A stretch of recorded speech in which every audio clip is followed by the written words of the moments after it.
Welcome to The Explainer. Today, we're not just talking about getting more hours of sleep. We are going to actually hack the quality of your sleep. We're going to break down the science behind that deep, restorative rest so you can finally put those tired mornings behind you for good. Okay, let's just get right into it, because this is a super frustrating feeling, isn't it? You do everything right, you get your 7, maybe 8 hours, but you wake up and your brain just feels like it's running through mud. Well, you're definitely not alone in this. And the reason, it usually has way less to do with the quantity of your sleep and everything to do with the signals your brain is getting. And, wow, this number really puts the scale of the problem into perspective. I mean, think about that. Half of all adults are fundamentally unsatisfied with their sleep. That's not just some minor inconvenience. That is a massive health crisis hiding in plain sight. An F grade, it means we're failing at one of our most basic biological needs. And when you break the issue down, you can see it's not just one thing. It's this perfect storm of problems, right? We're not getting enough hours to begin with. Then, a huge chunk of us struggle just to fall asleep. And then, for almost half of us, we can't even stay asleep through the night. It's a complicated problem, and that means it needs a thoughtful solution. So what's the deal? If we're all this tired, why can't we just, try harder to sleep better? Well, the answer is that sleep isn't about willpower at all. It's a primal biological process. Your body already knows how to sleep perfectly. We just need to stop accidentally telling it to stay awake. And really, it all boils down to this. Your brain is running on some seriously ancient software. For it to allow itself to enter that vulnerable state of deep sleep, it needs to get very specific signals that everything is okay, that it's safe. The problem is, our modern world is constantly screaming the wrong signals at it. Just take a look at this side by side. For thousands and thousands of years, our brains evolved to connect sleep with 3 key things: total darkness, a drop in temperature that came with the sunset, and a feeling that the day's dangers were dealt with. But our modern lives, they disrupt every single one of those ancient cues, with artificial light, central air and heating, and a never-ending stream of worries from our phones. All right, so let's get practical. Let's talk about the first and, honestly, the most powerful signal we can send our brain: darkness. This is all about deliberately taking control of your light exposure to work with your body's natural rhythm, not against it. So here's what's actually happening inside your brain. That blue light from your phone, your tablet, your TV, it is literally tricking your brain into thinking it's still noon. This directly hits the brakes on melatonin. That's the key hormone that tells your body it's time to wind down.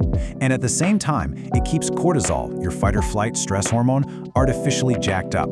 This hormonal mess is the #1 reason you can feel so wired when you should be feeling tired.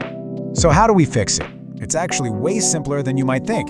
Just start dimming your lights as the evening winds down. The big one, of course, is to put away those bright screens a couple of hours before you want to sleep. Now, if you absolutely can't, blue light blocking glasses are a fantastic tool. And finally, your bedroom needs to become a cave, a sanctuary of darkness. Think blackout curtains, maybe a sleep mask, whatever it takes. Okay, let's move on to our second biohack. And this one, well, it might surprise you. We need to signal a drop in our body temperature, and weirdly enough, the best way to do that starts with getting a little warm.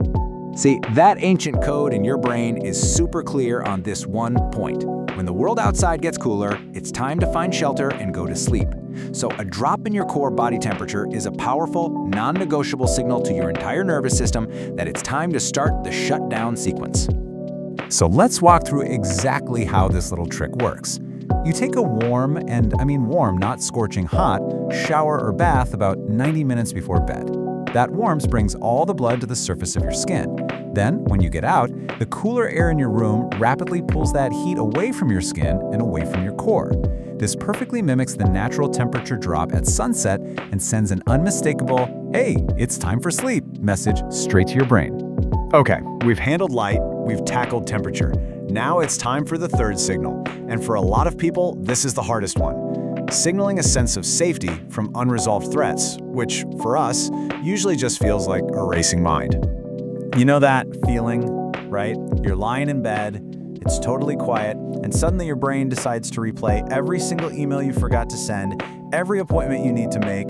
Well, there's actually a name for that. It's called the Zeigarnik effect.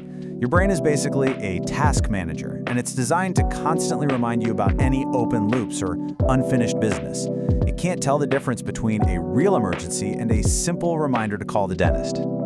So here's how we can work with that system instead of fighting against it. A simple to-do list won't cut it. You need to do what's called a brain dump. Just for 10 minutes, grab a notebook and write down every single thing that's bouncing around in your head. Then, and this part is absolutely crucial, for each item, give it a specific time and place. Call dentist becomes call dentist tomorrow at 10 a.m. from my office desk.